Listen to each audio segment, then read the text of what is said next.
Hey everybody, Nick Espinoza, your chief security fanatic here, and today I'm asking the question, how do we connect all of America to the internet? If you didn't know, we're not all on it. Now, I think this is a fitting topic for Independence Day, which I know was yesterday, although that was my Breaches of the Week day. But today is technically the bank holiday and a ton of us are off, so I think I'm still in the zone for that holiday. Now, if you didn't know, America has a digital divide. Rural areas often lack high-speed internet because providers refuse to make broadband investments there. People are more spread out. They've got to run more cable for less revenue as opposed to a densely packed, area. So that's obviously a very serious problem. Now, by virtue of that, access to education resources and higher paying jobs is essentially an uphill climb for many because they just can't get online or get good access. Even simple tasks like paying bills online can be a challenge. Now, if you think about it, the internet actually gives us back time. Like, I can sit down and literally pay a bill in seconds from my computer or even my mobile phone.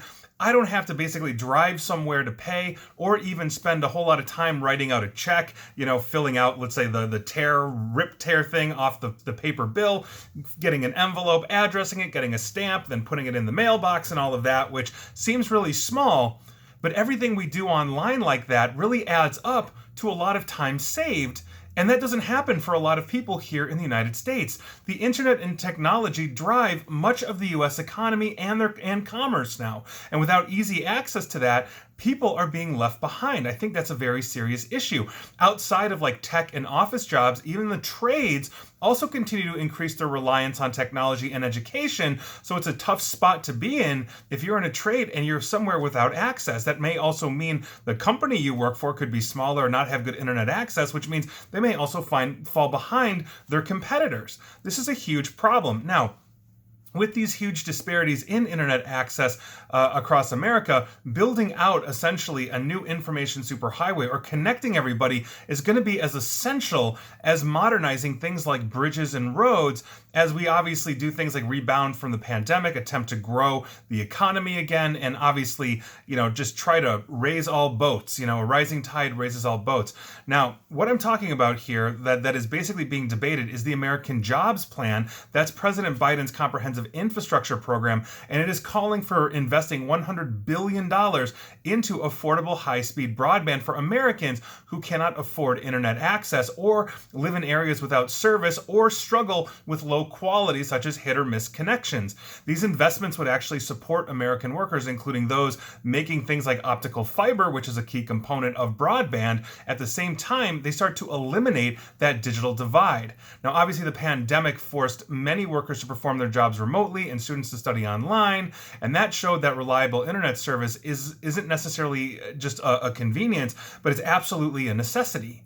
And that's one of those things that we're not treating it as, which is a utility. And so, to be honest here, I don't really personally believe in having a vastly sized, huge government. I do think that we here in the United States have many pointless regulations, etc., but we also have to understand that some regulation and spending is good when it helps out not just our fellow citizens, but also helps to improve the infrastructure, which then allows private businesses and organizations to thrive and grow. It's one of the reasons why we actually have a government, and so I think that's something really to think about. Can't even speak today. Now, this, I think, is one of those cases, giving everyone access to both secure and reliable internet helps to improve our education, which in turn grows the economy and the country, and it actually will start raising people out of generational cycles of poverty. And I think that's something that we really need to discuss and to debate and all of these kinds of things. And the $100 billion plan, I think, would really go a long way to helping that. And given what we just spent through the pandemic, it really seems like a drop in the bucket comparatively. Now, I understand there are two sides to this. People like this idea, people hate this idea.